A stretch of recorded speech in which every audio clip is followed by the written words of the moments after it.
everything that I know says I gotta go, tired of going solo. But I'm never gonna go there again. This is what it is, this is who I am, this is where I finally take my stand. I didn't wanna fall, but I don't have to crawl. I'm not the one with two scarred hands, giving him the best of everything that's left of the life inside this man. I've been born again. Yeah, but you know, Dave, this will be a really good discussion for us to have at some point for our viewers and listeners, the difference between Christianity and Islam. And as I was telling you earlier, I believe, or maybe I didn't get to that yet, but we were discussing Malcolm X a little bit earlier. And I'm of the belief that had Malcolm X been allowed to live out his life, I honestly believe he could have become a Christian because he was a seeker of truth. He left Islam because he saw the lies. I mean, he didn't leave Islam. He left the black Muslims. Yes. He left Elijah Muhammad and the Nation of Islam because he saw the lies behind it. And then he went to Islam, but I believe his mind, the way it worked and his seeking of truth, would eventually have seen that even Islam did not click. It just didn't make sense because it was trying to take Judaism, Christianity, and throw its own things in there and come up with its own truth. Yeah. Where in the end, it all came back to the teachings of Judaism and Christianity, which there's really no distinction between Judaism and Christianity. There really is not. I mean, if you look at the Old Testament, the only difference between Christianity and Judaism is the Old and New Testament. Judaism stops at the apocryphal books, if they accept those who would accept those, or Malachi for the Jews who don't, right? So Christianity begins at Matthew. With the Catholics, it begins with the Apocrypha. Yeah. So that's where Catholicism begins, and Christianity begins with Matthew. So I think, like I said, I think Matthew or Malcolm X, thank you, sir. It's got this stuff coming through a fire hose worth of stuff trying to come through this pea brain here, or the pea mouth, whatever. That doesn't sound right. What did George Costanza say? Serenity now. Or his dad. Serenity now. Serenity now. Jerry Slow Stiller, it down, what a guy. Slow it down. We've got all the time in the world. Yes. No, but seriously, I have to tell you, or let me finish the thought. Yes. Okay, and I'll come back to that. But no, I believe that Malcolm X could have and possibly would have come to the truth of Islam and Christianity had he lived through. In fact, I've read the autobiography, which was written. Do you know who wrote the autobiography of Malcolm X? Who? Alex Haley. I did not wrote know. Roots. Yeah. Yeah. It's an excellent book. And what happened to me, it's funny, I read the first half my junior year of college. For some reason, I never read the second half. And the first half was where he went to prison. And then, for some reason, I quit reading it. Yeah. Then, after I got saved, my senior year, I went through, and I didn't read it. I put it down. After my senior year, I finished it. You probably saw it in a whole new light then, as a believer. You know, that is exactly right. It was weird. I saw it in a whole new light. But one thing that really stood out to me was how he used to debate divinity students at Yale University. Oh. Yeah, because Yale was there in New Haven, Connecticut. Harvard is up. Right, Cambridge, Massachusetts. Right, in Cambridge. And then Yale is down in New Haven, Connecticut.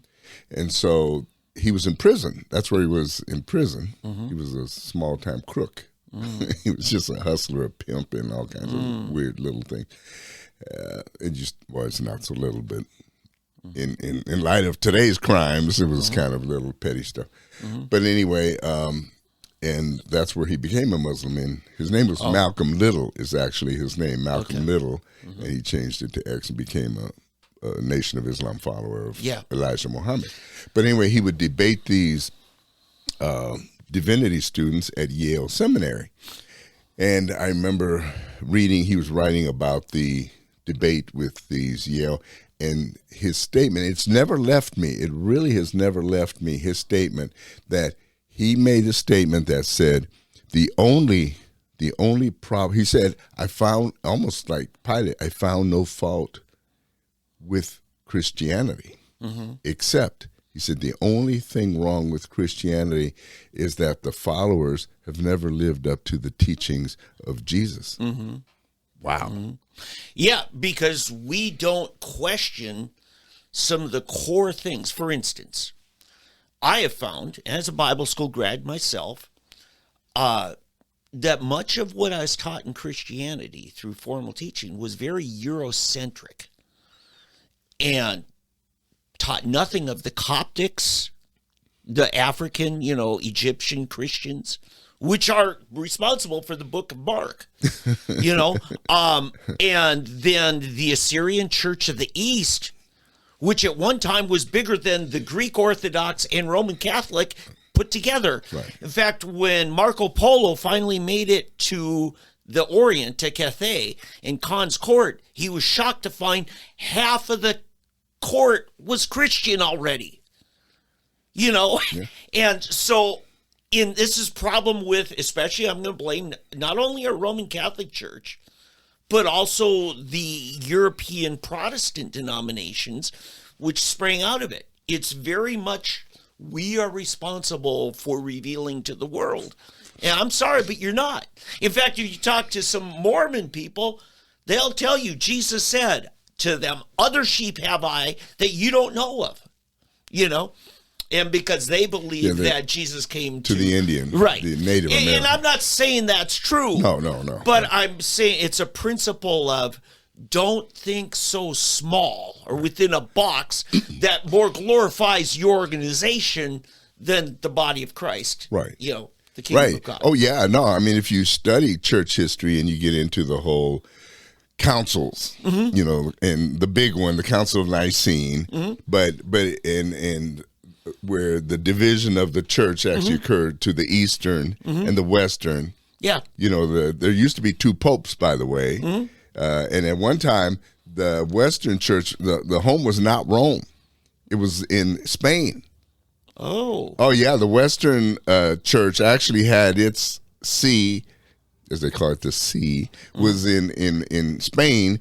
And the Eastern one is in Constantinople. Right. Which is Istanbul. Right. Turkey. Byzantium. Yeah, Byzantium, right. And then it became Constantinople. Right. And so, but it's funny how there were four popes. It even, there were at one, four popes. It was great. That sounds like professional boxing. How many world heavyweight champions are there? Yeah. And so it got real crazy. And it was based on the sons of Constantine. Oh, yeah. And each one, they split up the kingdom, and each one wanted his own pope because each one wanted to rule the kingdom, and religion was the rule. I mean, there's so much stuff. If we got into it, it will blow your mind. It will blow your mind. Yeah. And so, like you said, it is true that a lot of Western culture was brought into the faith. Yeah. That wasn't there. I'll give you another example. Let's say polygamy. Nothing in Scripture that forbids polygamy for the average Christian. Okay? There's a hint of something that... So you're saying all this time, I settled for one wife? No. I could have had more wives? No, is that what you're... Eddie, the punishment for bigamy is 2 mother-in-laws. No, but what I'm getting at here is who was it that says, in the image of man, he created God, in his own image created he him. We, without trying, will try to cast God in our likeness. In fact, one of my Bible school professors said, a friend of his went into a black church and saw a picture of a black Jesus. And he refuted that, said Jesus wasn't black. And the black preacher says, and he wasn't a honky either. Because, and that's saying so many pictures you see of Jesus in last summer looks very Italian, and Jesus wasn't Italian, right? And this is our problem. Now, there's a reason to do it. In fact, one of the most famous statue makers of nativities, the Fontanini family. I got to meet one of the heirs. He was traveling through, and I managed a retail store there. But anyway, and he said the first nativity scenes were actually created by St. Patrick, and he dressed them in the common clothes of Ireland because he wanted people to relate to him. Right. So I understand the needing to relate, but don't get so small thinking. So I want to get back to the polygamy thing. A very Christian former colony of the United States, Liberia. Okay, Liberia's, we freed them and allowed any slave after the Civil War wanted to go back to Africa. That was it. Right. And Liberia, in fact, my wife still has a close friend who was an exchange student, and her father had 4 wives. A very Christian young lady. Very, see, you get what I'm saying here. No, I do, because we ran into it when I was a missionary with YWAM, and we pioneered the bases in Uganda. And we would have people come forward, and our girls were just shook up because they would run into this, that they would, run into a woman coming forward to receive counseling, and some of the issues that these ladies would have in counseling. I'm the 3rd wife of a Muslim, and I'm the only Christian wife. And he's married to 4 women, and I'm the only one that can't have children. Or you'd have a Christian guy who, in that case over there, the Muslims would allow more than 1 wife, but the Christians didn't. And so they were always running. And so the Christian girls, if they wanted to get married often, because of they're so poor, and the dads decided, they still had dowry where it was based on how many cows or goats or whatever they could give you in land and so forth, who would take care of them and take care of the family. They would give them their daughter. This is like stuff out of storybooks, and you actually see this. And some guy's a witch doctor coming up to, I could tell you stories, but and our girls didn't really know how to deal with this type of thing. And so I remember one time I had a guy come forward to receive Christ, and he told me, the Spirit told him to come because he heard this man was preaching and that he was supposed to come. And so he came and he wanted to receive Christ, and he had 4 wives. And so he's willing to do everything, give up his wives, but he didn't want to quit being a witch doctor. So he's ready to get rid of his wives to become a Christian because he heard that's what he was supposed to do, only have the 1 wife. And but he didn't want to give up being a witch doctor because that's how he made his living. And I had told him, I said, no, sorry, it doesn't work that way. Yeah. I'm not going to let you give up your wives. You need to take care of those women. Right. You got to give up being a witch doctor. Yeah. And he couldn't do it. He wouldn't do it. Yeah. It was so funny but see, to the normal Western mind, they wouldn't have accepted the witch doctor either, but they probably would have accepted, get rid of your wives or whatever. But no, we can't look at it that way because it's a cultural thing. We have put that thing in there. In fact, when I do weddings, like I remember doing my own son's wedding, and I used the example of Isaac and Rebecca. And I picked my son, and he was standing there as the dad was bringing his bride down. And I said, picture young Eli, and here comes his bride on a camel. Oh, yeah.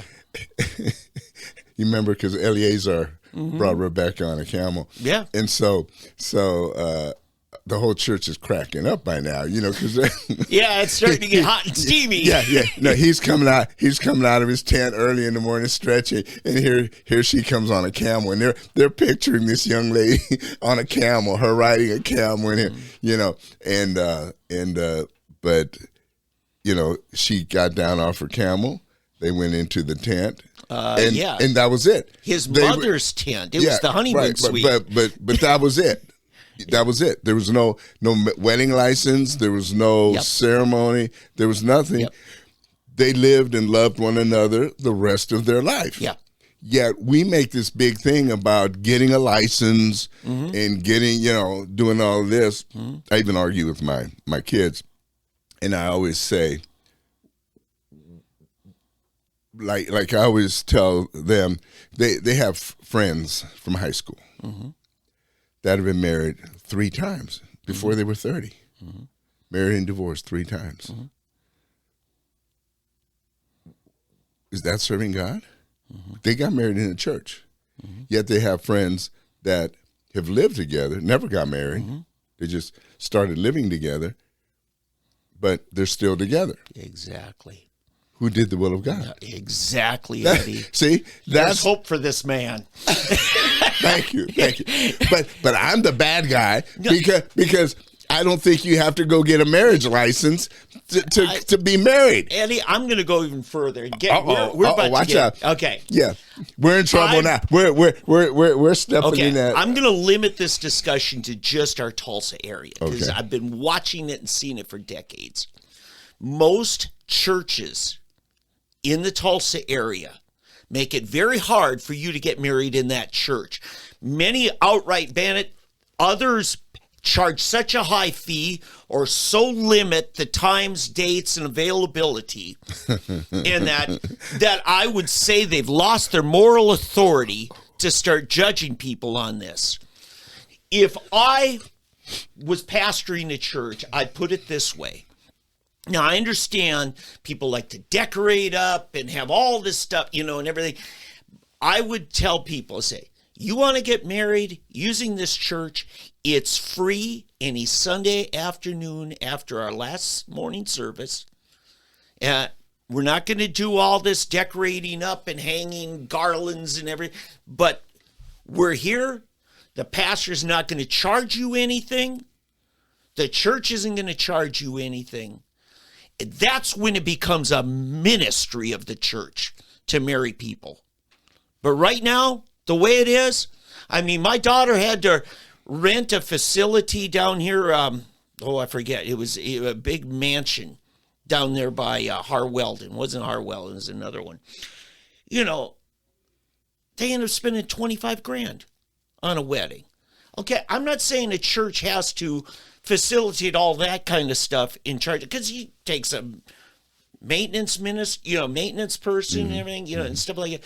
But that's just some of the nuts and bolts of where I think the church has screwed up and has harmed their moral authority to speak into marriage and weddings. I tell you what made me start thinking of this. I was a new Christian. I was probably a Christian maybe 6-7 months.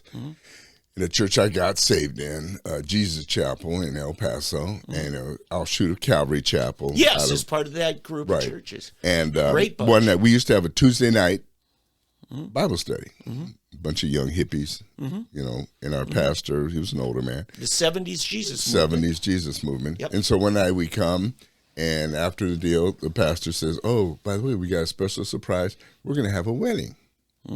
Everybody's looking at what? And so this young little hippie couple steps up to the front. I think they might have been barefoot or in sandals or something, and he does the service. It was nothing. It's just him, the bride and the groom, and we were the guests. Yeah. And so he married them right there on the spot. Nobody even knew these people, and they felt they wanted to be married, and he agreed to marry them, and he apparently had met with them and felt that they were right to get married. And that stayed with me so much that about 2 years later, when I decided to get married. Yeah. Our church, at the same group, we met on Friday nights. We had a big Friday night. Jesus Chapel was the name of it. We would meet on Friday nights. And so what I did, I asked, could we just tack on our wedding at the end of a Friday night? Yeah. And our Friday nights, it was a worship meeting, a bunch of music and worship, and that was pretty much it. Some testimony, we'd give testimony, but just a bunch of young Jesus people together. Yeah. And so what would happen, it would finish at I guess it would finish at 10 o'clock. And so they asked anybody that wanted to stick around, we're having a wedding. Yeah. And so if you wanted to stay, you could stay. And so nobody left. Yeah. 10 o'clock at night. And so all of a sudden, Fred walks out, the pastor, and then I walk out with my groomspeople and the worship team. Yeah. All the different singers, they were up on this loft thing. And then I come out with my groomsmen. Wow. And then the bridesmaids walk out. And then here comes the bride down the aisle. Yeah. And they cleared the front row and they let the parents come down. Sure. And that was our wedding. And so half of our wedding guests didn't even know who we were. Yeah. Because I lived in California. My wife had been in Texas at the time because I went out to seminary. And so it's funny because I'll go to El Paso, Texas today and see people that are still there. And they say, you don't know me, but I was at your wedding. I mean, that's what's really weird. You don't know me, now but I will never forget that wedding. Thank you for sharing, because that is a great illustration of a church that sees this as a ministry of the church. Do you know how much my wedding cost?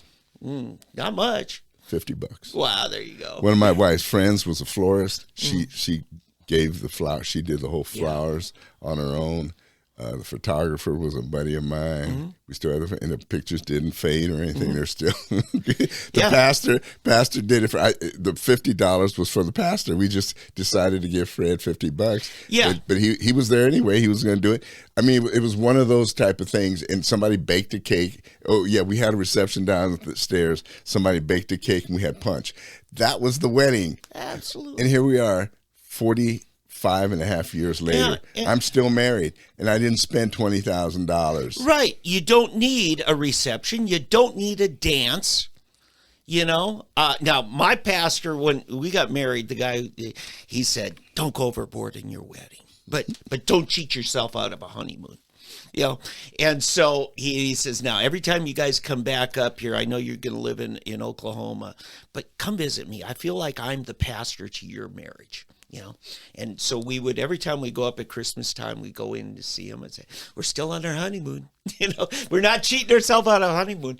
And we're still in touch with him. But this is the essential thing, Eddie, is we get too caught up in things that man has added on. And sometimes to where we take our eyes off of what is the primary focus of. Yeah. Because to me, a marriage ought not be much different than a baby dedication or even a salvation commitment. It's you presenting at the altar yourselves, your marriage, your commitment before God. That's it. Just like taking your child and saying, I want to dedicate this child and I commit myself to raising this child in fear of God in Christian teaching. Right. So, yeah. And, I mean, every week, almost every day, my wife has reason to leave me. I feel I have reason to leave her in our minds. Yeah.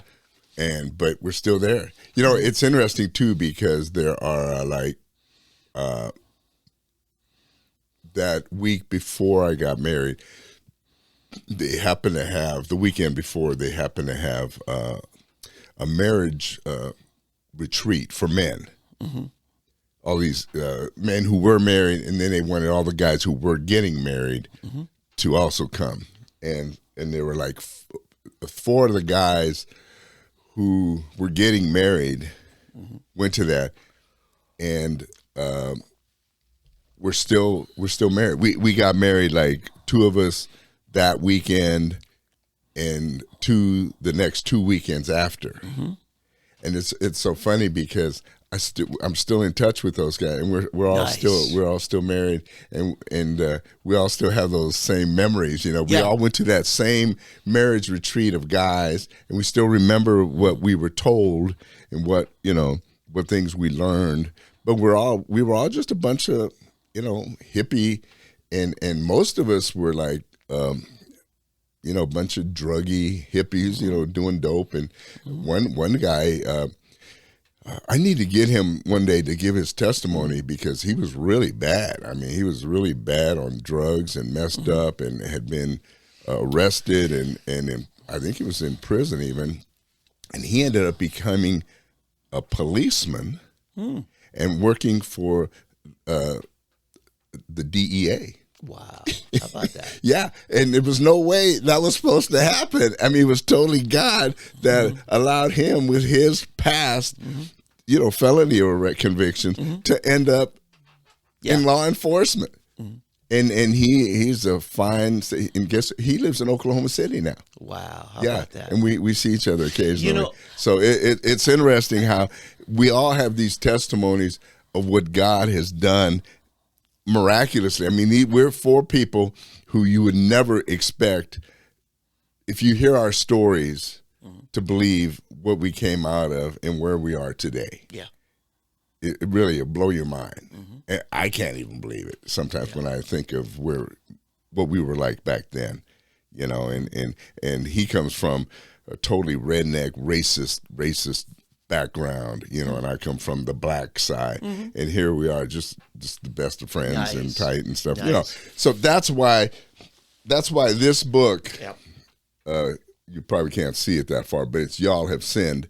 That's why that book, I think, has such significance, because it comes from real life, a real experience, not just some BS that somebody makes up for their own personal gain, trying to game the system and trying to manipulate people, some social theory or something like that. This is real. Everything in there is real, and it's spoken of experience and from people that I actually know and people things I've seen. So anyway, hey Dave, we better move on. As always, can you believe we just did that conversation? I mean, where did it start with Malcolm X, right? And we were just mentioning him in the pre-show. We were just throwing it. Yeah, it was just a last minute. It's weird. Honestly, there was no ever intent to even bring that up, and we've spent the last almost 30 minutes discussing all of this. But thank you for indulging in that with us, and feel free to use it however you wish. But let us get to the real stuff. Yeah. Hey, this week, I just want to get to something that's really, I think, very important for us to mention. And I don't think people understand the significance of what a liar our president is. And I'm not holding back. I just don't believe that respect is due people that are not due respect. Okay, people are, you need to respect the office. No, I do not respect an office. Why should I respect an office? Respect is due people. Okay, you do not respect an office. You respect a person. Yeah. All right, and I do not respect this man. What did Jesus say about Satan? He has been a liar from the beginning. And is the father of all lies. And is the father of all lies. There's no respect there, and he is, he's pretty high. He was a high angel. So if I can say he's a liar, I don't have to respect him. I do not respect this man that is the president of the United States. I'm just going to say it, and I don't think you need to respect this man. Can I say something? Senator Bob Kerrey, back in the mid-'90s, Democrat, Nebraska, said of Bill Clinton, he says, he is an exceptional liar. And Bob Kerrey, by the way, was a Democrat. Right. He was a Democrat. Very good liar, Bill Clinton is. Joe Biden is not a good liar. He's not a good one. Okay. The difference between the age of Bill Clinton and now is the media no longer holds Democrats accountable for their lies. Right. They're complicit in it and furthering it. So Joe Biden doesn't have to be a good liar. No. Nobody's going to challenge him. Exactly. The media are liars. Yes. The media are liars. I mean, Yeah. basically, they're liars. This week, Joe Biden lied about his own son. Mm-hmm. Did you hear that? Where he was making a speech and he was talking about how his son died in Iraq. Yeah. Died nobly serving in Iraq. Yeah. Now, the sad thing is, I believe Beau Biden was a good son. I believe Beau Biden probably was the best thing, the name Biden. It was as good as it got. Yeah. Everything else, he was probably the yin to the yang of Hunter. I would agree with that completely. Beau Biden had the competency, the intelligence, and discretion. And character. Yes. The only thing that was a drag on Beau Biden was the last name. Right, the rest that he of the was family. part of a bad, corrupt bunch. Exactly. And so I believe he served nobly, honorably. I believe the young man was good. He was legit. And he just happened to be in a corrupt family. Mm-hmm. And he died of cancer. Brain cancer, Brain cancer a few years after he returned, I think it was like 6 years later or something like this, after serving in Iraq. And his father had nerve enough to try to attribute what they call false valor. Mm-hmm. He tried to say he died serving in Iraq, and that was not true. Yeah. And so even that, the shamelessness of trying to use your own son's death to make you feel good. I mean, that's the only purpose. Yeah. That's the only purpose that he could try to be serving. Can I explain? There are two kinds of Biden lies. There's the Biden lies that he's told by his handlers, and I think it's really Obama's people handle him, Rice and some of the Connie Rice and others. And then there's Susan Rice. Susan Rice, Rice. Yeah. And then there are the lies that just come out of his just senility. I'll put it. The lies that come out of his senility, they usually have to try to, what he really meant to say was this and this and this. And you see that happening. But the real dangerous lies are the ones that are fed to Joe by his handlers. Yeah, but I think must be a third one. What is it? And that's just outright lies to make Joe look good. I mean, from the beginning. I mean, if you look back, do you remember there's the video going around, it's been around for a long time, where he was lying about how he graduated at the top of his class in the law school, and he was accepted into the military academy and all of these things. And Sam Donaldson actually is the one who comes down and says that he lied this. I mean, he shot down every statement he made basically was a lie. And Joe was only in his 30s or 40 years old. Yeah, that was either 88 or 92 presidential race. Yeah, and he had to drop out of the race because they found out he had lied so much. Oh no, the reason he dropped out of the presidential race because they found out he had plagiarized. Right. It was one of his papers. Right. And then he had made, this was even earlier when he was running for Senate, I think, and so, I mean, again, he was a liar from the beginning. I mean, everything he's ever done or said was a lie. Yeah. And it's sad. Yet, people want to try to lift this man. Oh, he's such a, and here's what's so sad. I remember before the 2020 election, my friends, my fraternity brothers that I would argue with, getting on me talking about how Trump was such a disgrace on the world scene and how we're looked upon so badly and how Joe Biden will once again, and the media was pumping this up too, how we will once again be respected and seen in the world in a different light. Once again, America will be seen. Are you kidding me? The world is laughing at our nation, the leaders of the world, and the people around the world are shaking their head, wondering Yeah. what is going on in America. They know what's going on. They're not stupid. The only stupid people are the ones here that would actually sit there and keep trying to buy this stuff. And I'm glad that slowly, some media are waking up.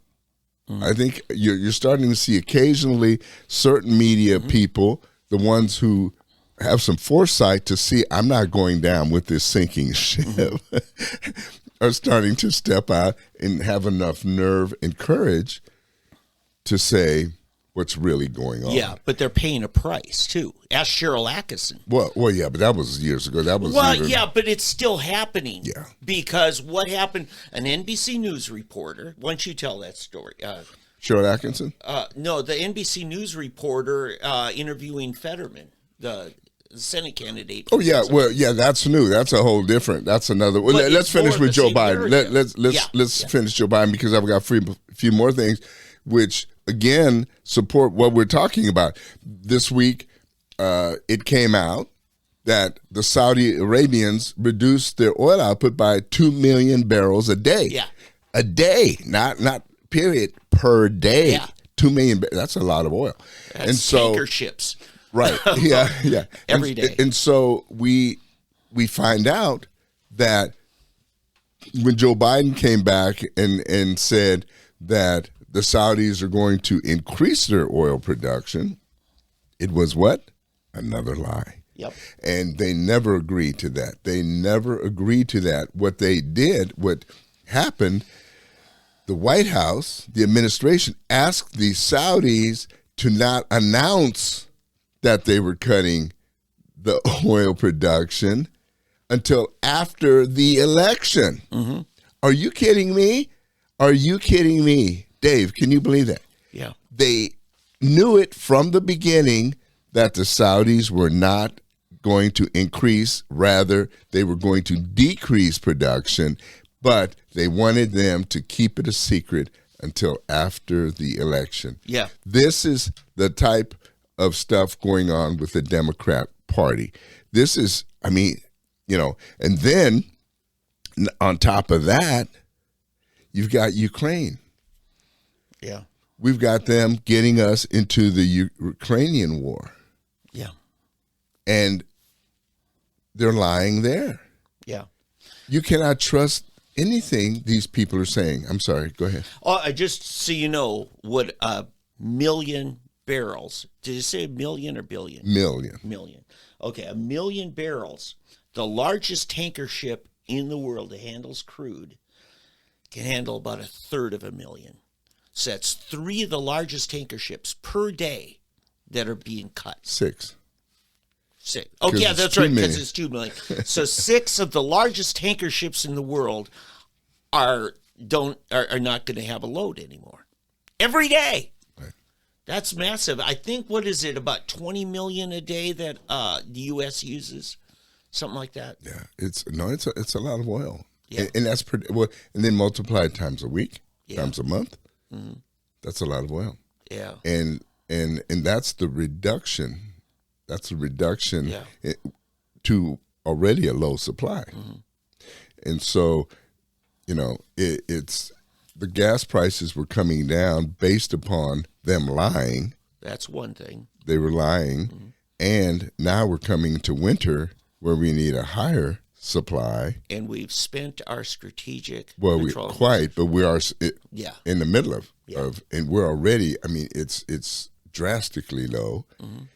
So we're in deep doo-doo. And we're finding out that Joe's been selling that strategic reserve on the world market so that other countries can have more reserve. Other countries, like what? Like whom? Yeah. Name one. I think you can think of one real quick. I don't know. Well, I can think of one. Okay, what's yours? China. Yeah. Now, China is actually getting below market oil from Russia. Well, and they're getting it from us.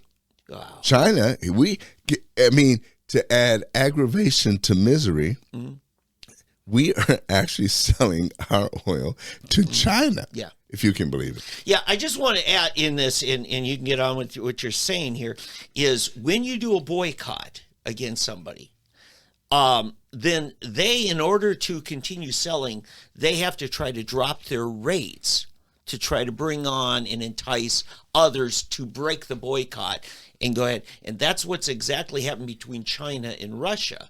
Russia was hurting from this boycott, so they took a cut, and China's gobbling up from Russia.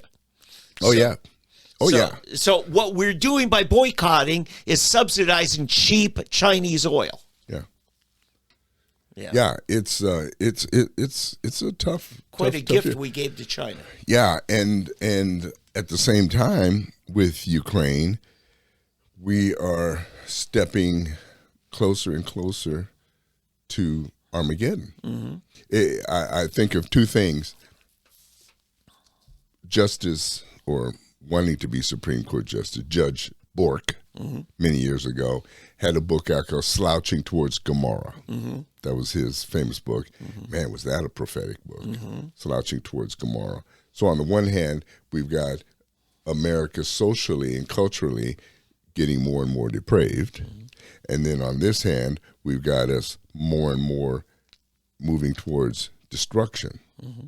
I mean, you talk about a recipe for disaster, and at the same time, you've got the Democrats wanting us to honor them and repay them for this, slouching and marching into the furnace. They want us to reward them by electing them to office to take us further into the abyss. Further into the abyss. Which brings me to, let's do the local right now. Let's break into the local. The state of Oklahoma. Okay. The governor's race, the education race. If anyone out there, has an idea that Joy Hoffmeister, for any reason, is going to be good for the state of Oklahoma, I'm just going to tell you, you are out of your mind. Mm-hmm. You are out of your mind, and you deserve whatever you get. I can't even believe it. I'm serious. If anyone, I can't believe that Joy Hoffmeister is even close in any kind of poll. Mm-hmm. Close. She should not even be registering. Yeah. It's clear that two things are at work. One, the casino issue with the tribes, and two, the teachers and their greed. That's the two, and I'm going to call it greed. It's greed. You can say what you want. It's greed with the casinos, and it's greed with the educators. Okay, that's it. Eddie, I want to just differentiate here. It's not the classroom teacher. Yeah. It's the administrations. It's the bureaucracy. Right. Okay. They're the ones making the big money. Right. In fact, they are deliberately starving the teachers because they need the teachers riled up. Okay, but see, I don't want to play that game, because that's what we're talking about. The FBI. For years, I've heard about, the rank and file of the FBI. They're good people. They're good people. If you don't have the guts to stand up and get rid of your administration, the higher ups, if you don't have guts to stand up against them and say, no, we're not with you, and vote against them. In other words, here, right. If it's those teachers that are going to be out there every time you turn around and vote for Joy Hoffmeister to support their people, then you deserve what you get. Okay, now, 4 years ago, teachers went on strike. Right. You know how many went on strike? Only a third of the schools. Only a third. Right. The media won't tell you that. They want you to believe that all the teachers walked out. There's a lot of good school districts, and a lot of, particularly rural, right? And that aren't playing ball with the two big metropolitan areas, because that's where our problem is. Yeah, but what's with the other 2/3 then? Why are they not getting a voice? Why are they not out marching? Why are they not protesting? Why are they not getting rid of Deborah Gish? Why are they not getting rid of Joy Hoffmeister? Why are they not speaking out against it? Why do you never hear them? They should be in front of Channel 2, 6, and 9 or whatever the other one is, they should be out there protesting. They should be throwing Joy Hoffmeister out of office. I mean, this is what I'm tired of silent majorities. Yeah, their silence is a problem. There's no doubt about it. And apparently, if they're voting, if there's such a big voting bloc, then something else is wrong. Mm-hmm. I mean, if Joy Hoffmeister were to win, that would mean that other 2/3 is voting with him. Yeah. So that's what I'm saying. I don't want to hear this stuff. It's same with the FBI. Oh, I don't want to talk about the wonderful, good rank and file people of the FBI. Well, who was that at Mar-a-Lago? Okay. Who was that on January 6th? Who was that arresting these pastors and these people at these... And Eddie, it comes down to this, and it ties right into what we just said about the media, and I mentioned Cheryl Atkinson. You can keep your integrity or you can keep your job. One or the other, but you can't have both, because when the hierarchy throws that down, it's a problem. It's a challenge. But Eddie. the reason the hierarchy keeps their job is because we don't have enough people below them to stand up and say enough. Because if there's enough, if there are enough down below that say no. In other words, let's say, I don't know, what do you have, 75,000 FBI nationally? Yeah. I don't know, whatever you have. And they say, nope, we're not doing this. It's hard when you're the little guy. Remember that debacle in Afghanistan, and one Marine, lowly officer, spoke up, and he got punished for it. Where are the rest of the officers? Yeah. See, they're silent. Yeah. That's the problem. And you've got to organize outside of the structure. Well, even within the structure, okay, if enough officers resign and the military starts to crumble, so we see the military's in trouble. You then at that point, what happens? America will rebel, and politically, I understand. We take office, we appoint the right people in charge, and start appointing chairmen of the Joint Chiefs of Staff. I'll tell you where the Republicans mess up. This is I've said this on Facebook, on my blogs, on my and so forth, where we are not smart enough, Christians and conservatives in general. Okay, we don't see the way they see. Okay, I've said this for many years. Okay, and I'm gonna say it again. And you're free to pass this on. Okay. A gifted young liberal. Okay. You see a young gifted liberal, what do? They groom them to go into the arts, media, and or into HR. Yes. Human resources, or in the military intelligence. Yeah. Okay. Bradley Manning. When you're a gifted Christian, what you are always encouraged to do? Well, they're always become a youth pastor. Yeah, ministry. Or a worship leader. Yeah, something like that, right? Yeah. If you're a gifted, say you're gifted secularly and you're a conservative, then you're supposed to go into business and finance or straight into government. And then eventually public office. So, and then where your money goes, I think we've talked about this before. So let's say, I always think of T. Boone Pickens, okay? Okay. So T. Boone Pickens, in fact, I think I talked about this a few weeks ago. So somebody comes to T. Boone Pickens and says, Mr. Pickens, we would like you, we need some money for the campaign. He said, all right, boy, what you going to do for me? You know, I'm just picking up T. Boone because he's dead. And he's OSU. No.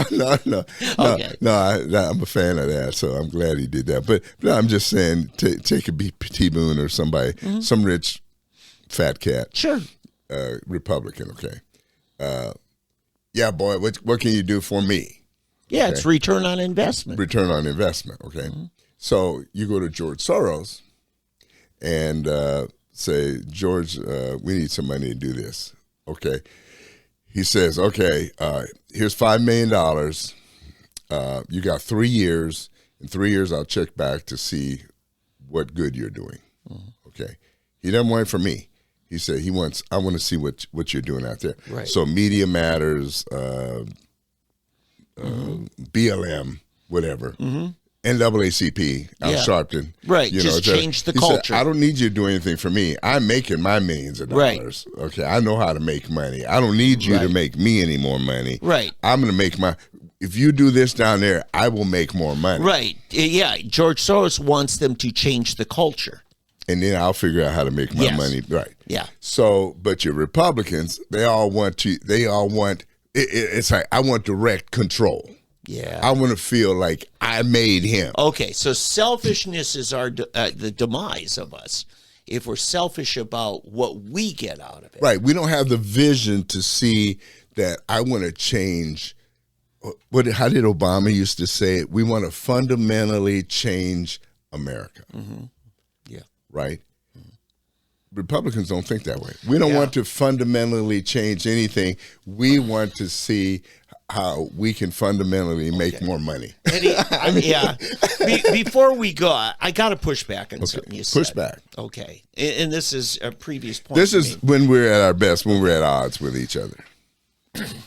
Because it's my point about you can keep your integrity or you can keep your job. My dad worked for the city maintenance department, city street department in a little town. And a new city administrator come in and he took away seniority, took away a lot of things for the career people working blue collar. My dad then began organizing off the work site, off the clock with some of his fellow employees. They studied the law and make sure they didn't expose themselves too much to where they could get fired for organizing a union. But there were laws in place that protected them for union organizing so they couldn't get fired in the process of bringing it in. And he was successful, and it brought many things. Now, in the military, there is not a union for enlisted men. There's not a union for officers. When the structure comes down on you, if you're alone, too bad. And that's my point. And with teachers, when the union is part of the problem, you need a union to protect you from the union. So I just want to say, hey, I got some understanding and compassion because, Eddie, what you're saying to this military officer, to these teachers, is be willing to give up your career, your income, even though you got a family to feed. So just understand what you're asking these people who work for the government or who work for in a media operation and say, give up your job. That's a lot to ask. All right. Yeah. There's a scripture that I'm sure you are familiar with that Jesus said that we are to be wise as serpents, harmless as doves, right? Unfortunately, most conservatives are the opposite. Okay. We're wise as doves and harmless as serpents. And I'll give you an example. My father worked for a governmental organization. I won't name it. And he noticed there was a trend happening. And these women came in. It was one lady that became his immediate boss, okay? And this immediate boss turned out to be a lesbian. And then this lesbian brought in one of her friends at a position below him. Sure. And they were trying to bring in another one of their friends. And my dad had years ago hired a young Mexican kid. And he was like a mailroom kid, so my dad helped him get promoted, told him what he needed to do to get to the next step, to move on up, and he could see this kid eventually progressing way up in this government job. So, but my dad stood in the way of this his boss's friend moving up to take his job. And he could smell right away that they were trying to work to get him out. Mm-hmm. So my dad was smart enough to where he took great notes and kept everything and noticed what they were doing and kept evidence and so forth. And so when they tried to make a play, he went to the superior above this person, and he brought it in and laid everything out there. And in the end, what happened, that lady and her friend got fired. So now this has been a while back, but it was at a time when there was still enough in it, but he was wise enough to see it coming and took steps to get rid. And so at my dad's funeral, the young Mexican kid was still there, and he now was higher up because my dad had retired, and he was there in tears and kept telling me about how everything he owed to my dad, because he now had a high position in the same, where he started out in the mailroom, but that's the kind of thing we have to do. How do you think a Bradley Manning, or how do you think the Pentagon, for example, has all of these lesbian and gay generals? Okay, the military intelligence is full of gays. Right. The Pentagon is full of gays. The you name any area of government that is full of gays and liberals and so forth. Disney's full of gays. How do you think that happened in a society which at one point was not gay? Right. Because gays account for less than 10%. Right. The way they did it, they played the game, they slowly took control. And I guarantee you, the way they did it, a lot of blackmail was involved. Yeah. That's why you go into military intelligence, right? That's being wise as serpents. Yeah.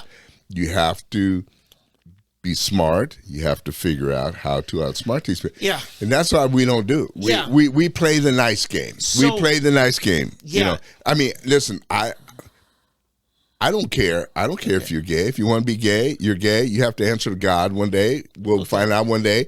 Does God have an issue with homosexuality? Okay. You will find out on the day of judgment. Right. I believe he does. You don't? Okay, we'll find out. So here's my point, and it's going to segue us right back to Oklahoma, which we started talking about, is what happened there is you had people with a different agenda than that which they were hired for. Advancing the mission of the organization that hired you should be your focus, right? Instead of your own sectarian agenda and power play to take over control. This is what's happened to the demise of the Oklahoma GOP. Right. And it's gotten worse and worse. Now, I'm going to start naming names here. Eddie, you and I have worked... let me just say this, okay? Is that really important? No. In the ultimate scheme of things, right now, where we are, is that really important, or is it more important just to highlight the problem and then to say something has to happen and we've got to clean house? Okay. And send it to. As you know, a year and a half ago, I was a candidate for state party vice chair, right? I was... asked to come in. I was recruited for this reason. They wanted John Bennett, and they wanted a vice chair to have John Bennett's back, okay? And I'm like, yeah, okay. What I'd heard from John Bennett, I could agree with. There's what you see when someone's running, and then what is revealed when they get elected. And what I saw happen after John Bennett got elected is basically a sectarian splitting up and suppressing different parts of the party, different cliques, and to the point it was more people were concerned about how much control they had in an organization rather than whether they're advancing the organization. Here's my point. What should have happened a year and a half ago is the Oklahoma Republican Party, the conservative message that Trump had so instilled in us, needed to expand, needed to be spread. We needed to build the foundation of the party even bigger. Instead, we had infighting and an attempt to destroy and silence different parts. Why? Because people were more concerned about whether their little clique had more influence. And now we're seeing the result of it, Eddie. Because what the Democrats were laying out 2 years ago to be ready for this election in the next 3 weeks, we weren't ready for. We should have been spreading the message. Instead, now, I'm going to take an organization you and I both have a lot of regard for. It's the OCPA, yeah. Oklahoma Council on Public Affairs. They're under attack right now from the runner-up candidate for the state party vice chair. Jenny White is accusing them of colluding with dark money that is getting us Joy Hoffmeister. Now, I've read her blog last night in preparing for this. She says that because at one point, one of the leaders of OCPA brought in on a contract, not employee, a contract, a political operative to be a lobbyist on education because they had gotten nowhere. I spent a couple hours talking one-on-one after lunch with Trent England about this. He says, our education agenda wasn't getting anywhere. And one guy said, Fount Holland doesn't really have anything going on right now. Can we give him a shot at it? So they gave him a 1-year contract. They didn't renew it after the year. And that, I don't think Fount got any further than anyone else. But now because of that 1-year thing, they're saying whatever Fount Holland did, OCPA is complicit in. Now, you've seen that happen in religious circles where you blackball somebody because they had some preacher one time preach from their pulpit. Right. And this has to stop. Yeah, see, now that you mention a name. Yeah. Okay. I've never liked the lady. Okay. I just have to say. I've never liked the lady. You know that spirit of discernment we're supposed to have. Mm-hmm. There's always seemed something off. And I don't know her. I can't say anything. There's just something off. People like that. I don't have anything in particular. There's just something does not seem right. It always seems too too much about her and not enough about the big picture. I mean, to me, what purpose does that serve? Yeah, that's the first question. What purpose does that serve? See, but Eddie, I'm going to separate myself here from when you say you don't like someone because I will still work with her. But see, I wouldn't because like I said, this goes back to when I was a KFAQ. And we would interview her, and I'd see her, and I met her a couple of times. I don't know her personally. I just met her and saw her in different things. Mm-hmm. There's something that just is off-putting, okay? Right. And that's, I'm just telling you how I deal. Somebody has to, I'm not always right. Yeah. But too often I am right. Yeah. And when I see something, when you tell me something like this, I go, okay. Yeah. I'm not surprised. Let me just put my this way. problem is this is a circular firing squad going on. Yeah, I mean, but see, again, that's the thing. See, the way what I see about it is you've got a person that it's my way or no way. Yeah. So in other words, apparently OCPA did something that she didn't like, so now she's got to take down OCPA. To me, in other words, no matter what good OCPA may have done, no matter what good OCPA may do, I mean, to me, it's ridiculous. What Democrat organization do you know that is going after any? In fact, that's a part of my. What Democrat organization do you know going after any other Democrat organization? And that's what I want to thank you, Eddie, because I remember the fall of the Democrat Party in the 90s. It's because they did get so powerful, so big, and so many sectarian forces within the party started the circular firing squad amongst them. Right. And they paid a heavy price. Right. But you don't see it today. Yeah, they're smarter than that. They learned that lesson in Oklahoma. Right. We haven't as conservatives. That's exactly right. I mean, they do not. They toe the line. Yeah. Now, in fact, one of the things that I wanted to say is that I see it every day. I talk to people every day. You talk about what's his name? Oh my goodness, Dr. Oz. Yeah. Okay. You've got. I'm talking to people in Oklahoma. Oh, I can't support Dr. Oz. Mm-hmm. You can't support Dr. Oz. Why?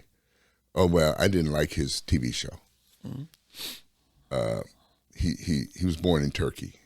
Mm-hmm. Are you nuts? Mm-hmm. So you will support, or not support, but you will not vote for Dr. Oz. You won't give him any money or any support because he was born in Turkey and he has a dual citizenship still with Turkey and America, and because he had a TV show or he supported some product. But so you'll let Fetterman be in the U.S. Senate, yep. Give the Senate Bingo. To Biden to continue to do the things you do rather than give the GOP majority. Well, yeah. I'm thinking, okay. Now, when that happens, when something comes down, they take over the Supreme Court, mm-hmm. and things go worse and worse. I do not want to hear one word out of your mouth about how bad things are, and because you are the one who did it. Yeah. You're among those. It's not just you, but the problem is that you're not alone. Yeah. That there are thousands of people like you, and in Pennsylvania. You've got all these people in Pennsylvania that are thinking just like you are. Herschel Walker, well, he's not articulate. Who cares if he's articulate? He's better than Warnock. I mean, Warnock, are you kidding me? You got Herschel Walker, you got Warnock. Yeah.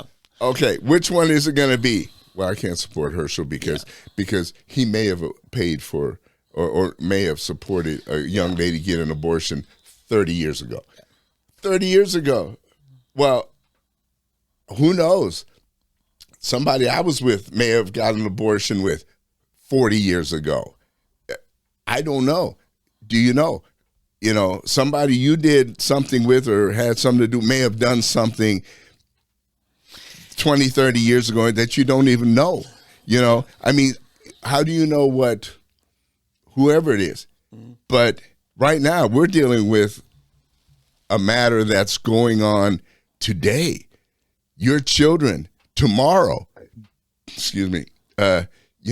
People. I don't know what's wrong. What is with people's conservatives' minds that they can't see past these petty and literally they are petty. I mean, in a sense, in the broad scheme of things, like I said, this gets back to the thing of the conservative fat cats and the liberal fat cats. George Soros versus you name some rich,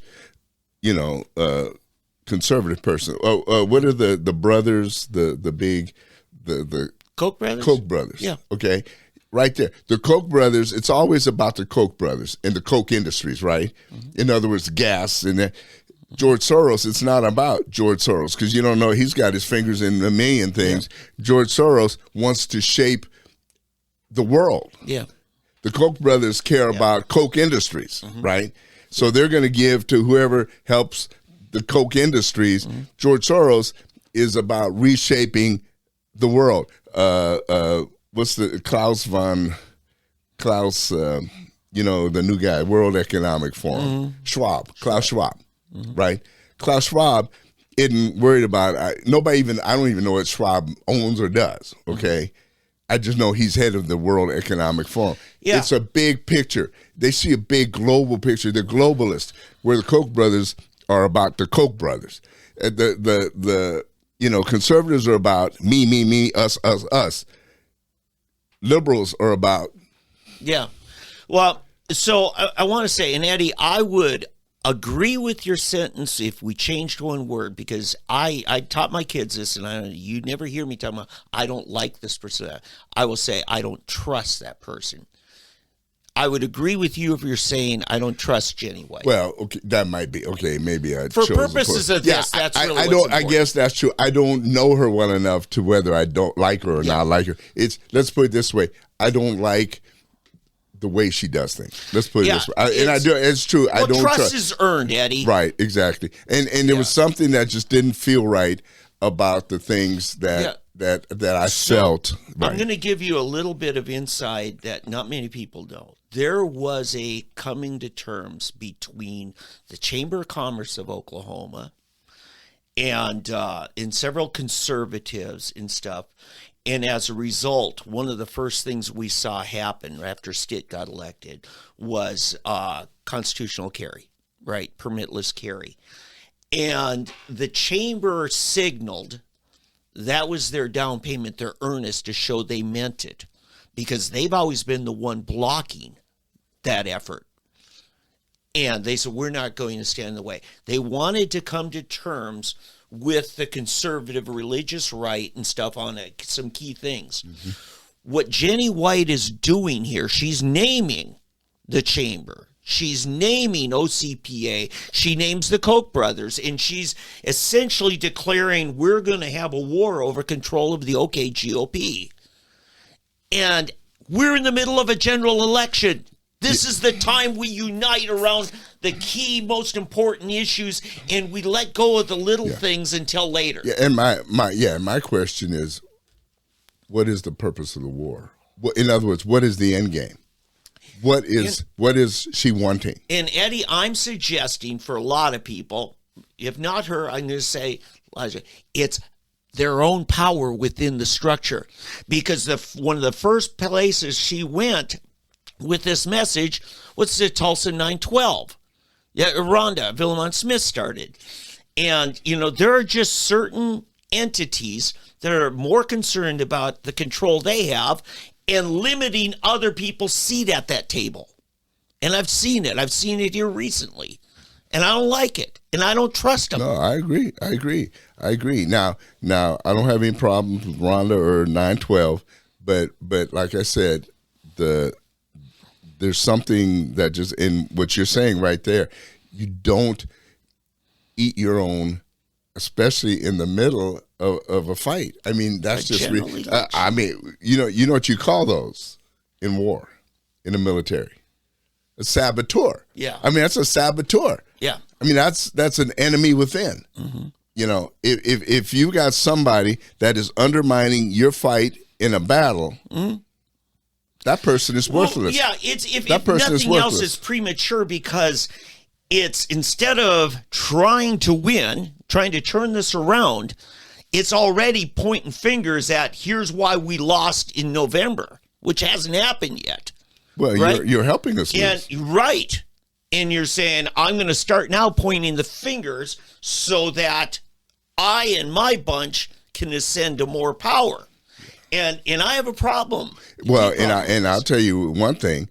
You and your bunch will never rule, because the other bunch is not only as powerful, but more powerful than you will ever be, and they will make sure that you will never get anywhere. So you're not helping yourself in the end anyway. So this is a problem. It's a problem. And we've got to, because folks, right now, the election were today, the indicators show Joy Hoffmeister beating Kevin Stitt, and we're being governed by a Democrat governor. And you don't think a governor can do something? How about Gretchen Whitmer? Just go to Kansas and see what's gone on there the last 4 years in the COVID restrictions. Go to California. And the emergency powers, Gavin Newsom, and all that. Yeah, look, the governor's office is still powerful even in Oklahoma. And with the shape that our state house is in, it's not good. It's not good. And we got big fighting going on. I mean, honestly, I still can't. I still can't. What do the polls say right now? There's several of them, and they all show them within a few points of each other. Some of them have joy up. Some insist, no, Kevin's still got a little margin. Hey, no one's comfortable. I'm saying this. Right now, up to now, Democrats have spent over $12 million taking down Stitt. Now, that's in dark money, according to some sources I'm reading. And you know they're no idiots. What have they saved for the last 3 weeks? Yeah. And largely in the media, Stitt has not responded. Yeah. I have not seen it. So it's so funny to me because I can't believe that. I don't know what's going on with. I don't know if Kevin's not getting the money, the support that he needs because Joy, it should be easy to take her down. Yeah. Here's another little interesting thing. The tribes have announced in Oklahoma, all 5 of them, that they support the critical race theory being taught in our public schools. Now, they can't be for teaching it actually as it's written in the 1619 Project because who are the only slave owners in Oklahoma, Eddie? The tribes. The tribes! They're the only ones allowed to live in this territory when it was Indian territory. Yeah. And this is just nuts. So you're going to get a different version from them. But see, that's the kind of stuff that needs to be put out there. I don't know who's running his campaign, but they're asleep at the wheel if they're not. They should be using that.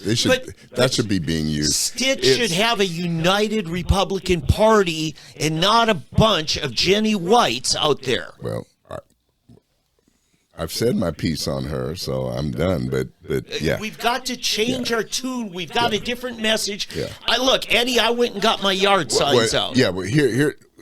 Yeah, it's time to get your yard signs. Well, but to me, no. What needs to happen? The entire Oklahoma delegation and the national delegation. Mm-hmm. He needs to have Mullen, the guy from the other side, the House people, people running for House, everybody, all hands on deck. Yeah, they should all get together, stand together, and say we collectively support Kevin Stitt. Yeah, just one ad. Hey, look, one ad. Now. This and say here. This is the most critical state of affairs that we have faced in the last 100 years as a state of Oklahoma, and here's why every vote counts. This is why we need you to vote for us, and we need you to vote for Kevin Stitt. Yeah, Bob. That's the one ad. Then you go another one. Joy Hoffmeister has done absolutely nothing for education in Oklahoma. Here's what's the true numbers in Oklahoma with education, and now she wants you to make her governor. No, it ain't happening. To me, the ad should be simple. One thing that gets me, it's like Kevin Stitt is almost afraid to go negative on her, and she's been playing nice and everything, even though the dark money is going after him. Yeah. Somebody needs, although my wife did tell me there was one fairly good dark money ad that did go after her. I haven't seen it. She saw it. Mm-hmm. Most of the ads are being played during Wheel of Fortune and Jeopardy. That's when all of the big money is spent. Yeah. The low information voters. And it's the elderly, the people who always come out to vote. That's when those are coming out. So it's interesting. But what we need right now, and hopefully this is being organized, we need Donald Trump to come in here and do a rally. Because I think this needs to happen. I think it needs to happen now. I've got some good news. Listen to Dick Morris this morning. He said in July, the generic ballot on congressional races was even. And it was +1 Republican in August. It's +6 in September, +7 right now. Wow. So we're getting momentum on a national level, but Oklahoma, instead of going further to conservatism, is going the wrong way. Well, it's because we're making stupid mistakes. We've got people that are too into their own thing. And I have to say, to be honest with you, from the news that you give me regularly or us regularly in here, they seem to be asleep at the wheel. A lot of what's going on. I mean, we don't have people that. It's too much. It seems to me we don't. Now, let me say this. It sounds like we've got people that are trying to be elected that do want to get to work and do some things. But the people that have been there the last couple of years don't seem like they're really that harder workers. Yeah, but here's my last point on this. We'll move on. I'm going to tell a joke that Billy Joe Daugherty, said, famous pastor, passed away late, Victory Christian Church. He says a fellow was door knocking, doing evangelism explosion, preaching Jesus, going door to door. And one old guy come to the door, beer belly, and he's watching the football game, a little bit irritated, but, he's trying to be polite. And the guy tries to talk to him about Jesus, and all he got was, I don't care. Yeah, I don't care. And finally, this young street, door knocker says, you know what? You are guilty of the worst sin of all. You know what that is? It's apathy. And the guy says, I don't know what that is, and I don't care. That's good. Hey, apathy is what's hurting us. It is. Yeah. It is, yeah. Hey, one quick joke as well. Joe Biden says inflation will go up if Republicans take Congress. Speak since we're telling jokes. Yeah. This is not a joke. I mean, he really said that. But inflation will go up if Republicans take. Yeah. I mean, how much more can it go up? But you know what? He is right. Specifically, he's right because what's going to happen is we've got election in November. And everybody who can read the tea leaves knows that oil prices are going to take off for the winter. Yeah. And so, yes, we will have inflation. It's not a causal effect because of it. Because you remember the Reagan years.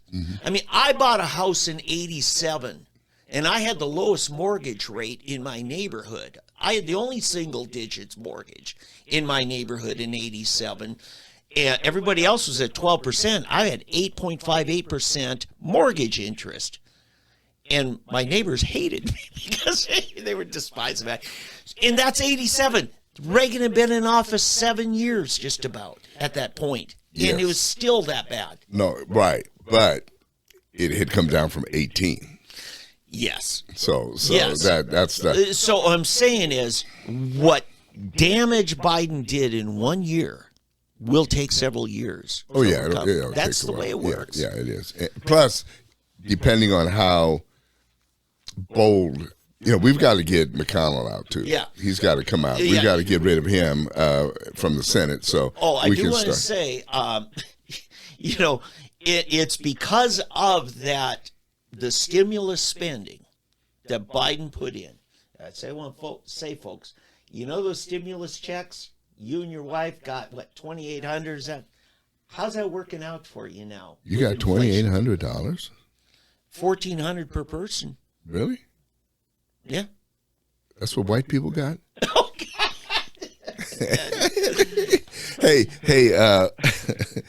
I missed the debate. I don't know, was it only in Georgia? Or maybe it was on C-SPAN, but I didn't see Herschel Walker and his rival in Georgia, Warnock. I can't remember his first name. Raphael Warnock. They had a debate last night, and everybody was expecting Herschel not to do well, but the whole media, including liberal media, had to admit that Herschel held his own. Good. So, Senate candidate Herschel Walker did better than expected during his Friday night debate. NBC News contributors,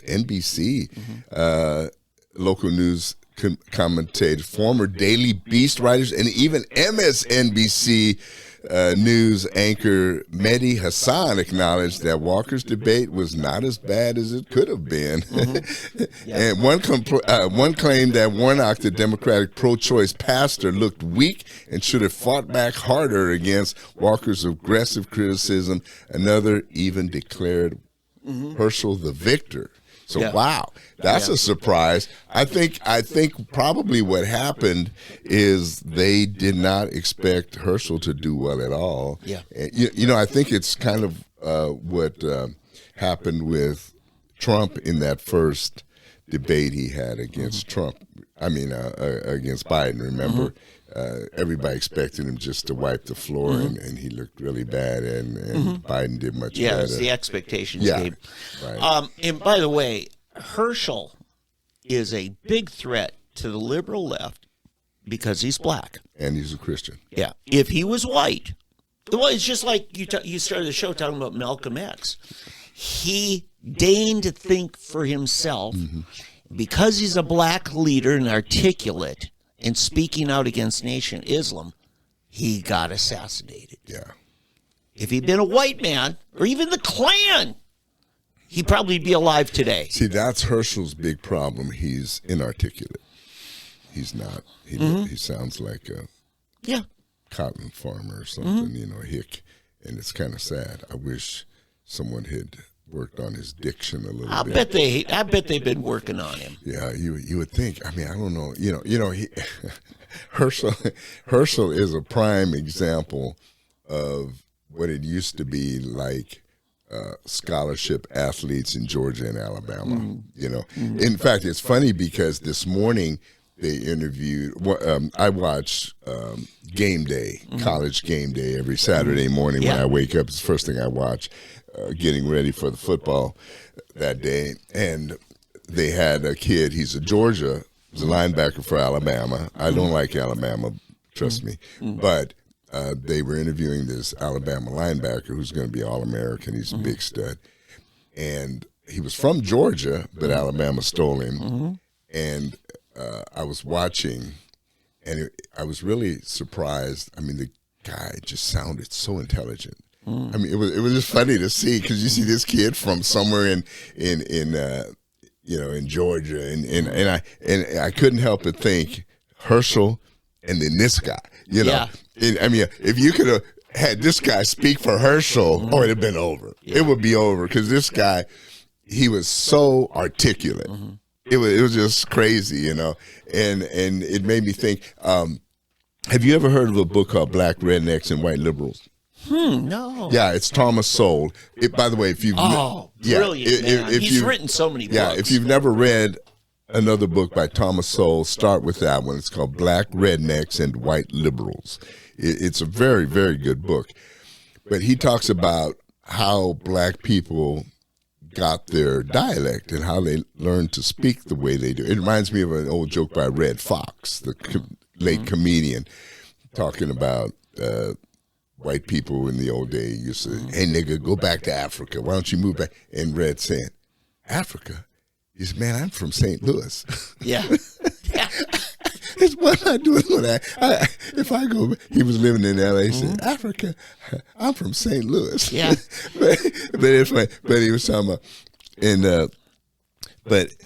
it's funny because in this book, it talks about how black Americans, ghetto dwellers in particular, how they learn to speak and their dialects. And he says they learned it from hillbillies. Now this is interesting. Here we are way off. I'm going to give you a little bit of history lesson. I love doing this. So what happened, and where the term redneck comes from, I've heard lots of things that people think it's from starched shirts that cause people's necks, the starch in shirt and rubbing caused the neck. Like Dave has a redneck this morning, and but that's not what it is. The people that migrated from England or Europe to the South were primarily from Scotland or the Highlands of Northern England. So it was Northern England and Scotland, which were these highlands, and they used to wear these red scarves around their necks. And so they were known as the rednecks. See, I actually got a different etymology. Yeah. That if you were light-skinned and had to work manual labor, that was the less educated in that. You got sunburned real quick. Yeah, no, this is... That's what I always thought it was. Yeah, well, no, you need to get the book. He explains it all. And so anyway, it comes from where they came from. So the Scottish and English people moved to the South, and they were the agricultural workers. And so, and that's how, and they didn't speak the higher English.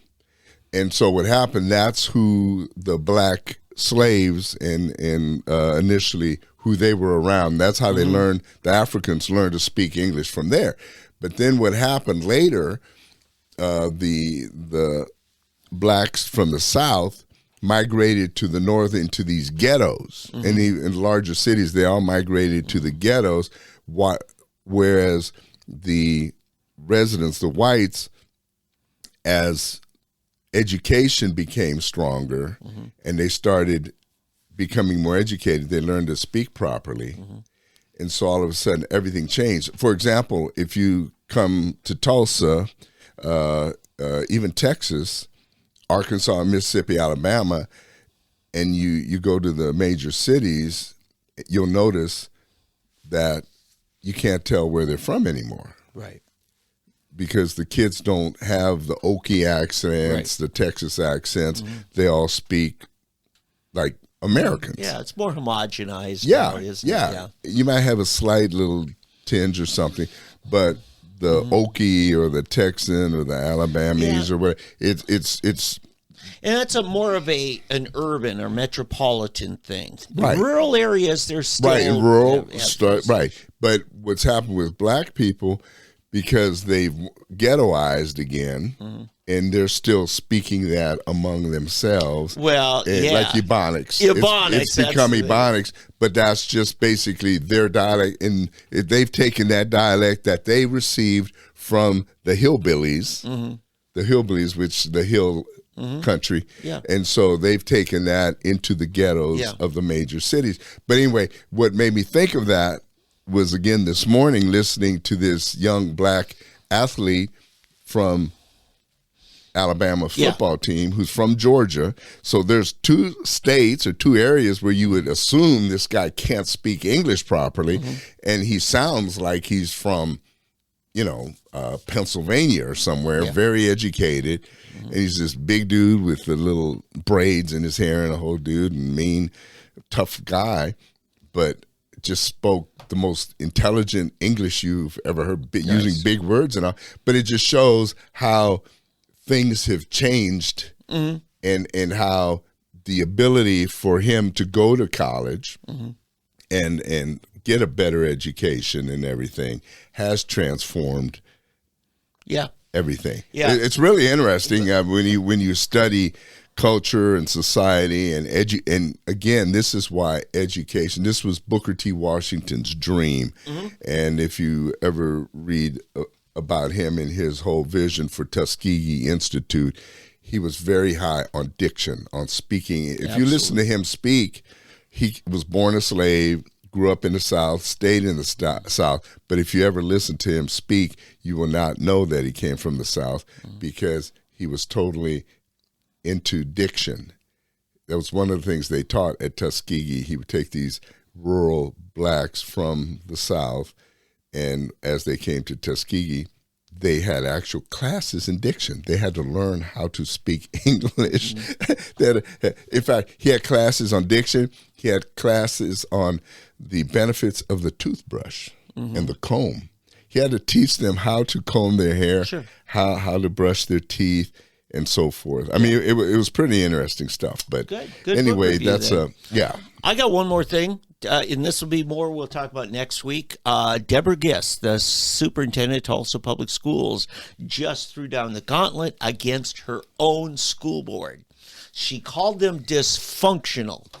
Channel 8 on their website, KTUL, had a good article on it where they went straight to Dr. Griffin, to board member Elena Ashley, and board member Mitchell, and said, what do you think of that? In other words, like, she's talking to you because you've got now 3 troublemakers. There's 3 now. Yes. Yes, growing. Yes. Yeah, she's in trouble. And listen, who hires the superintendent? Who does the superintendent answer to? The board. Never smart to attack. If they get one more, she's in trouble, right? Because there's 7. Is there 7? 7 or 9? I forget. Oh, is it 9? Yeah, yeah. I don't know. But yeah, I think it's 7. So Yeah, this is a problem. Yeah. And here's the thing. We're waiting for the audit, right? Elena Ashley sat right here at this table and said she called for the audit and she got it. And they're going to, that when that audit's released, there's going to be some splaining to do. You know, the thing I still don't understand is, too, that apparently Deborah Gist's husband works for BOK, right? Okay. Who handles the bond. Yeah, that's right. The money. Who holds the money? Yeah, see, that should not. There's Yes. no way that should be happening. Right. No And- way that should be. Yeah. I don't understand how Arvest or one of the other banks in town has not been able to fight that unless they're not trying. Yeah. And then there's one other little component of this going to happen. If you go to ocpathink.org. There's OCPA again, that OCPA. terrible, bad group. Yeah, they just published a paper. Byron Schlomack, who used to head up another think tank, 1889 Institute. There's nobody better at breaking down numbers and spreadsheets than Byron. And he just did a breakdown on Tulsa Public Schools funding and expenditures. And we're the worst in the state when it comes less than half of the money given to the Tulsa Public Schools actually goes to classroom instruction. Now, isn't the superintendent of education supposed to have oversight over that? Oh, yeah, Joy Hoffmeister. is Oh, supposed to really? be- Joy Hoffmeister. She should be calling for these audits. She ain't gonna. Imagine that. I Yes. wonder what she's going to do when she's governor and has supposed to have And- oversight over other things. Joy, it just came out in the news this week. Joy Hoffmeister has sealed all the records pertaining to COVID response and the impact of COVID on education scores, because Oklahoma is one of the worst for the decline because of COVID, and Joy's the one that led the lockdown effort, right? Even shut down Epic, which is where you learn at home. Online. She shut them down because she didn't want Epic to have an advantage against the public You know, schools. we should do that. We should do our own ad. We should do our own campaign ad against Joy Hoffmeister. Yeah. It's, Would that be seen as a contribution? if we spend any money on it, which we don't spend We any don't money know. We on don't this spend thing. any money on ourselves. But yeah, so that's funny. Yeah. Okay. Hey, by the way, okay, let's close with this. A Yeah. couple of things.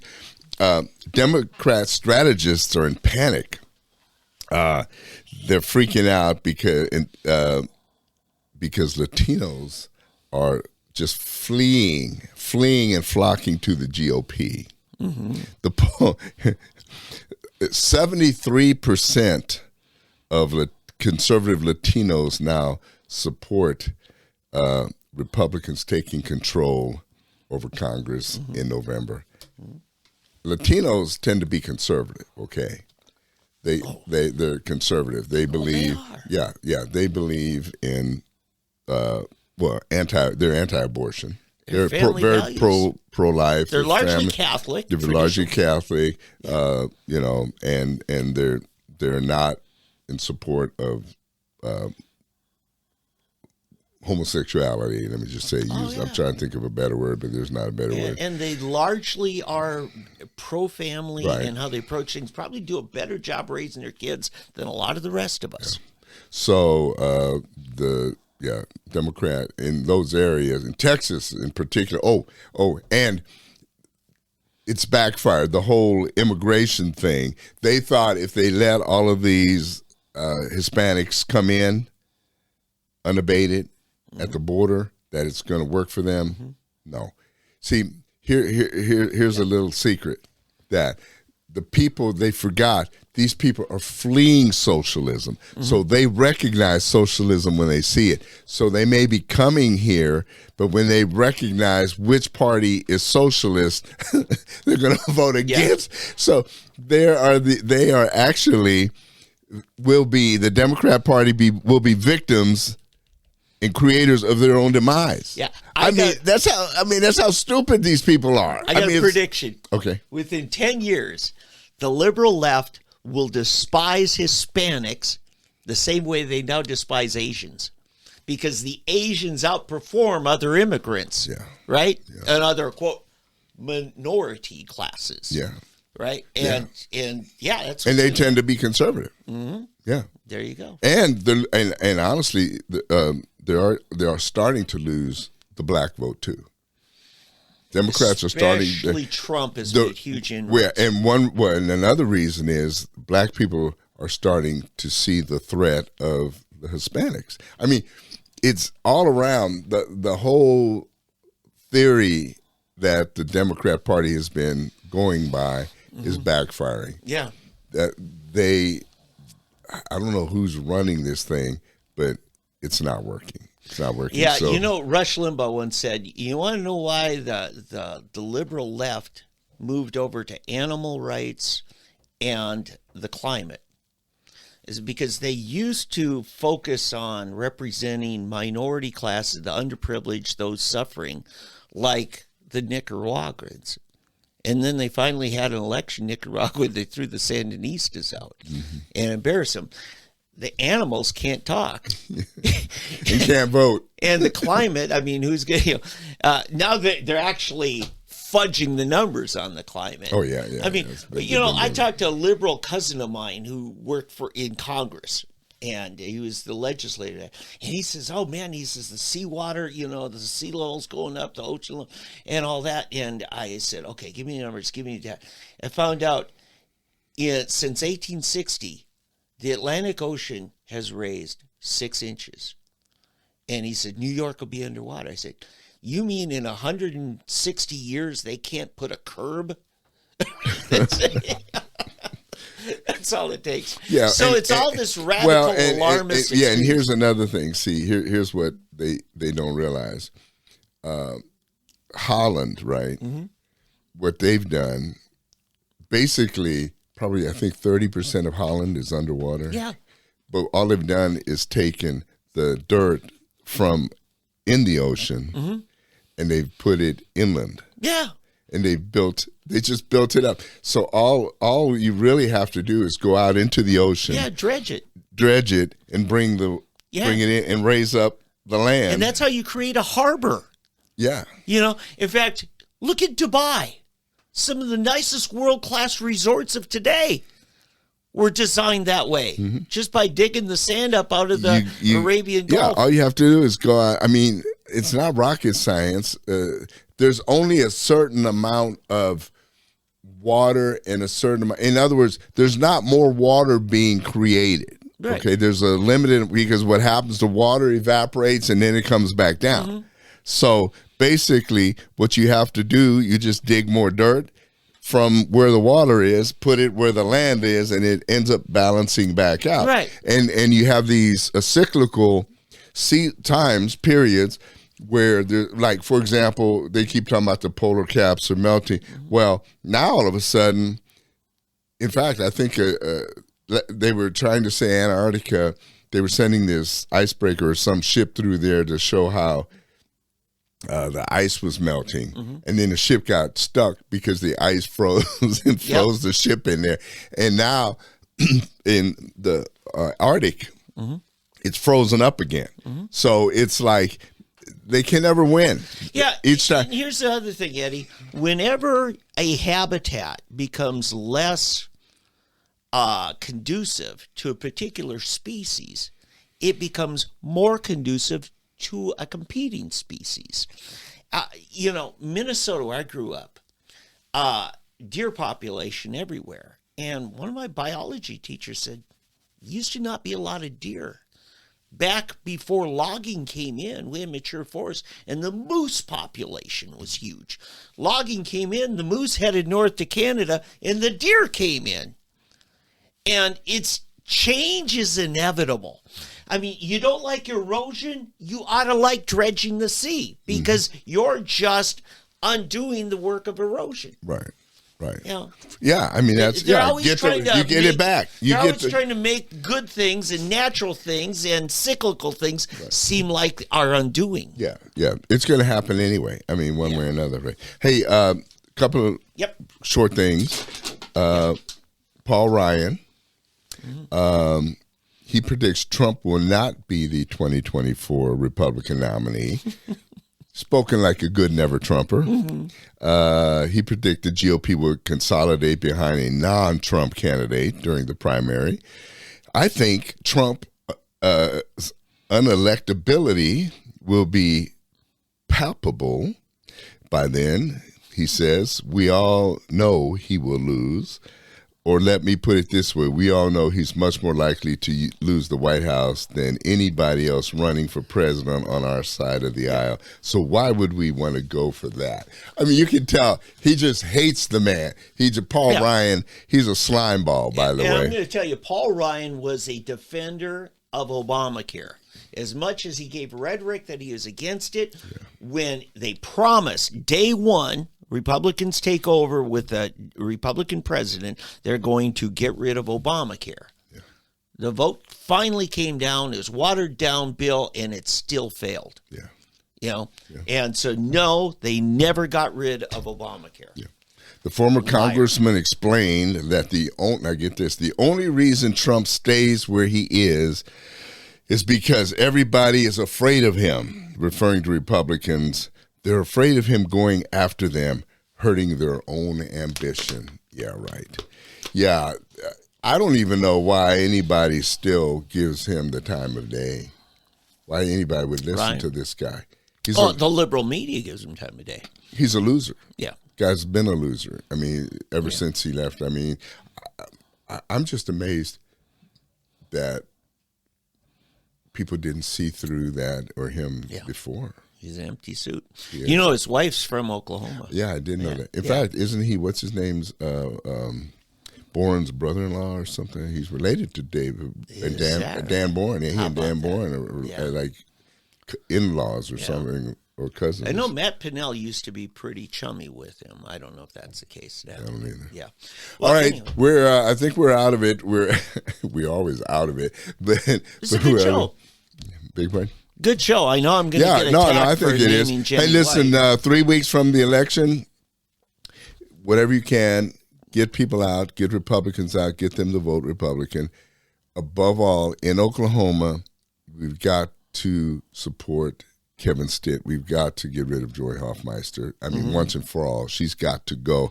Unbelievable. I'm serious. If it were a viable Democrat for governor, I wouldn't have it. I would still probably be for Kevin Stitt, but we can't have Joy Hoffmeister. I'm serious. I wouldn't vote for her for. I don't even want to give her respect of saying dog catcher. I mean, really, this is absolutely the worst person, the most unelectable person I've ever seen. I think she makes the governor of Michigan look good. Yeah. I mean, that's how bad. Seriously, we're talking a person that has no business running anything. So this is how bad it is. You must end this now. And again, let me repeat, there are two reasons and two groups of people that want to get rid of Governor Stitt. One is the tribes over the casinos. That's the one. And the other is the teachers' unions. They want to get rid of him so they can have their way with whoever they put in. And that's it. That's it. Okay? All right, everybody. I think that does it. Yeah. And we'll look forward to seeing you and having you hear from us in a week. Take care.